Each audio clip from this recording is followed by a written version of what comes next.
起了水哦，我都去客气没，一个东西啥都按冰箱全部涨了。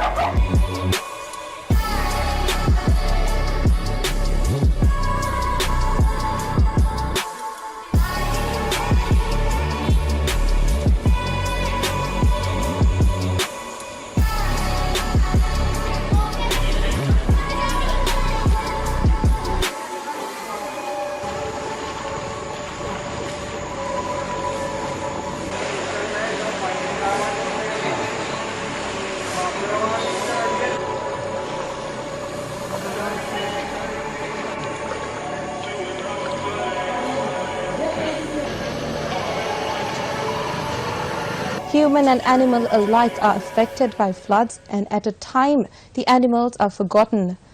The effort made by 3 young men to rescue a dog that was being washed away by floodwaters is currently going viral on social media.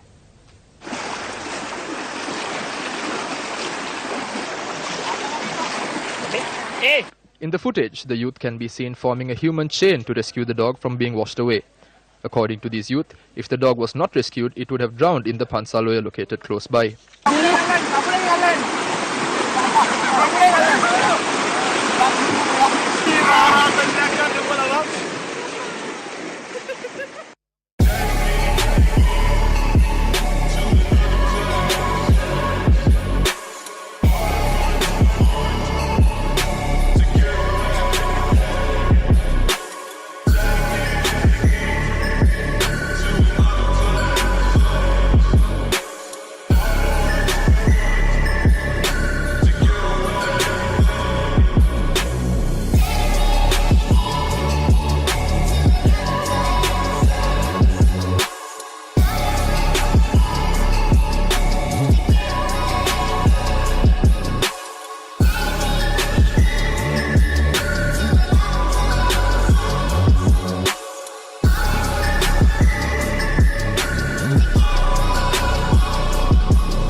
Ten deaths have been confirmed in Kerala from the Nipah virus, and 2 more are believed to be critically ill.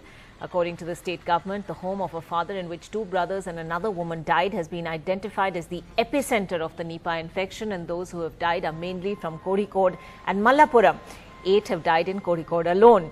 The infection spread from the family in Perambara in rural Kozhikode, who were the first to be brought to hospital with symptoms of Nipah. 2 brothers in their 20s died on Monday. A woman who was with them in hospital also died, and their father is believed to be in a critical condition. Dead bats found in a well in their home are believed to have caused the infection. Officials have visited the house and sealed that well. Pastoralists are counting losses after losing most of their animals to heavy rains and strong winds in the Awdal region in northern Somalia, along the border with neighboring Djibouti. This has been the scene across the region after a tropical cyclone known as Sega landed in the Horn of Africa over the weekend, causing heavy rains and massive displacements in both Somalia and Djibouti. This is one of the affected areas, but we have seen areas more devastated than here. The strong winds and rains from the cyclone destroyed settlements near the sea and killed animals as a result. We are doing all we can to assist the vulnerable people. Aid agencies say that more than 30 people have been confirmed dead, with more than 40 others unaccounted for. These children have nowhere to stay. Their homes were destroyed by strong winds, forcing them to move to higher grounds. Aid agencies say that the heavy rains and subsequent flooding are hindering humanitarians' ability to access some of the affected areas by the cyclone. In Puntland, local authorities have been messaging people and advising fishermen not to venture into the sea due to strong winds. It's the heaviest rainfall in 3 decades, prompting authorities in Somalia to launch an urgent appeal of $80 million in a bid to assist close to 1 million people affected all across the country. There is heavy rain in Djibouti city and its surroundings, which has caused heavy flooding. Authorities we spoke to said so far the incident has caused property destruction. The officials have confirmed the situation is now under control, but works of avoiding further destructions or loss of lives due to the current heavy rain is being done. Few days back, a tropical cyclone Sagar landed in the Horn of Africa region. Mogadishu and Djibouti city were hard hit, and many people have died in Somaliland too. According to the United Nations, tens of thousands of people have been affected by flooding, displacement, and the destruction of infrastructure in Sagar's wake.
Staggering death toll in Pakistan's heat wave. 65 people have been killed over the past 3 days in Karachi alone.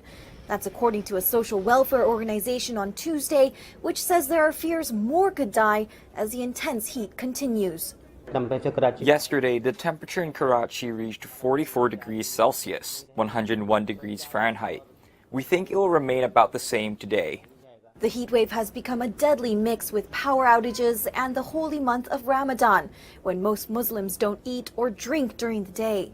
I'm fasting. I've come here for some work, but I'm worried about going home without any electricity. The fan won't work. An ambulance service says most of the deaths are in the poor areas of Karachi, Pakistan's second biggest city. The province's health secretary, however, denies they died from the heat. A government spokesperson couldn't be reached for comment. It's not the first time Karachi's seen deadly heat. In 2015, similar weather killed at least 1,300 people, mostly the elderly and sick. Local media estimate temperatures to stay above 40 degrees Celsius and 104 degrees Fahrenheit until Thursday. Students and staff in Rochester Hills are waiting to hear if their schools will reopen tomorrow after being closed due to water concerns. A class experiment found mercury in the water, and now it's being retested by a certified lab. 7 Action News reporter Naya Hardin got reaction from students. Well, take a look for yourself. You can see the parking lot is empty here at Van Hoosen Middle School, as well as Rochester Adams, which is right next door, the high school. That's because classes were canceled for today because they're waiting for those test results back for the water. But parents and students say they're not worried about it yet. They just hope they're safe. This morning, we received an email from Arizona State University. Andrew Ramonski is a student at Van Hoosen Middle School. He was in science class when he says the principal made an announcement over the intercom. Teachers, please check your emails immediately. As part of a science experiment, a class at Van Hoosen Middle School took water samples from the school, Paint Creek and Sargent Creek, and had it tested at a lab at Arizona State University. Test results showed the mercury levels significantly higher. The EPA maximum allowed is 0.002, but the water tested at 0.056. Mercury poisoning can cause irritability and restlessness. The long-term effects can be more serious, such as difficulty breathing and walking. I really am waiting to see how the tests are, but when I first heard it, I was kind of scared, but really I'm not worrying too much about it until the actual tests come out. The city's mayor spoke to us yesterday saying he doesn't think the water has mercury in it. He even said he sent the water to be tested at a certified lab. feel very confident. Our system is tested very regularly, and so we have, in fact, we just put out a water quality report that suggests that our water quality is above average in nearly every metric that's tested. But the professor from Arizona State University who tested the results himself says ASU has a state-of-the-art lab and he's sure of their results. The professor says the school has a serious problem with mercury levels 28 times the legal limit.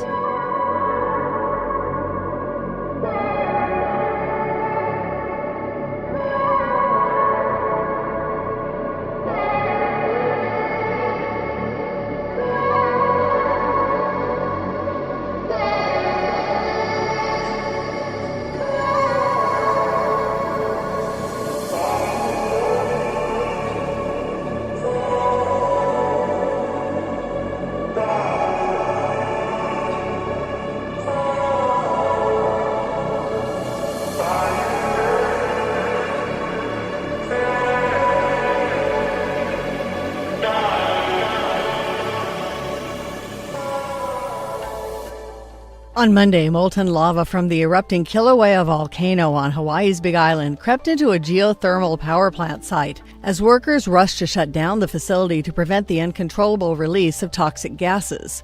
Crews worked into the night to cap the Puna Geothermal Venture Plant, which provides about 25% of the Big Island's power. The county said that people have been collaborating closely to monitor the situation and work with PGV to ensure the safety of the surrounding communities. And here's something you don't hear of every day. A South Florida city is investigating how a zombie alert was sent out to residents on social media. The city of Lake Worth is apologizing for this message that frightened some residents Sunday morning. It reads, "Power outage and zombie alert for the residents of Lake Worth and Terminus. There are now far less than 7,380 customers involved due to the extreme zombie activity." The city confirms the message, which referenced the fictional town from AMC's The Walking Dead. It did indeed come from the city. Officials say it was altered and looking into how it happened. I was wondering what Terminus was. I'm like, I've lived in South Florida my whole life and I have no idea. I'm guessing that's from the show. Someone having a bit of fun on work. It's been over 200 years since Sweden went to war with another country, but the government still wants its citizens prepared in the event of an emergency. The government reissuing an emergency manual from World War II, the 20-page pamphlet entitled "If Crisis or War Comes." The English version of the manual begins asking, what would you do if your everyday life was turned upside down? The pamphlet offers strategies to the 4.8 million households on what to do in several scenarios, from cyber attacks to climate change, food shortages to fake news. The leaflet also suggests to stock up on mineral water, wet wipes, and tinned hummus. The takeaway? If Sweden is attacked by another country, we will never give up. All information to the effect that resistance is to cease is false. According to The Guardian, the last time the Swedish government updated the booklet was during the Cold War. As of late, Sweden has accused Russia of repeatedly infringing on its airspace and territorial waters, claims the Kremlin has dismissed as Russophobia. If we do not move toward peace talks again and toward two states, the one state that will be created here that will include about 6.5 million Jews and 6+ million Palestinians will be an apartheid state. And we don't want to live in an apartheid state. And as you mentioned, I was Israel's ambassador to South Africa. I was the Israeli ambassador to Nelson Mandela.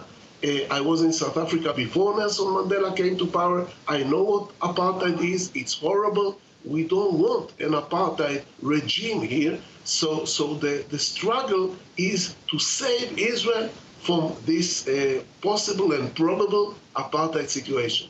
So you reject what some Jews protesting in Jerusalem this week were saying, that Israel is already an apartheid state? No, I think if you zoom on what's going on here, I think there is something similar or very close to apartheid in the West Bank, where a minority of Jewish settlers is in fact backed by the Israeli government, controlling the lives of 2.5 million Palestinians. Israel, in its 1967 borders, is not an apartheid state. We have 1.5 million Arabs living here. It's not an apartheid situation. But if we include the West Bank in our territory, and we add the 2.5 million Palestinians, West Bank Palestinians, and they become Israeli inhabitants and will not make them Israeli citizens, then Israel will be an apartheid. This is what worries me and many of us here.